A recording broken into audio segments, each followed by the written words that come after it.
પહેલી એપ્રિલથી નવું નાણાકીય વર્ષ શરૂ થયું છે, એટલે કે આજથી ઘણા બધા નિયમો બદલાઈ જશે, જેમાં યુપીઆઈ પેમેન્ટથી લઈને બેંકોમાં ઓછામાં ઓછી રકમ રાખવા સુધીના નિયમો ફેરફાર થશે।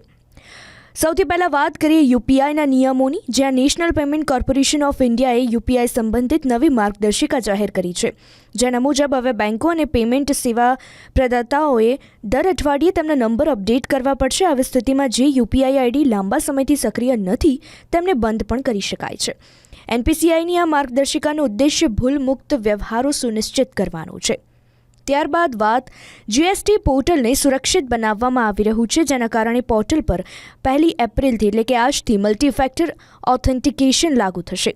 આ સિસ્ટમની શરૂઆતથી કરદાતાઓ સામેની છેતરપિંડી ઘટાડી શકાય છે।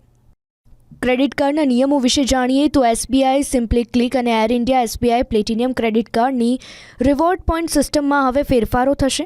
એક્સિસ બેંક તેના વિસ્તારા ક્રેડિટ કાર્ડને અપડેટ કરી રહી છે। તમને જણાવી દઈએ કે આ વિસ્તારાનું એર ઇન્ડિયા સાથે મર્જર થઈ ગયું છે।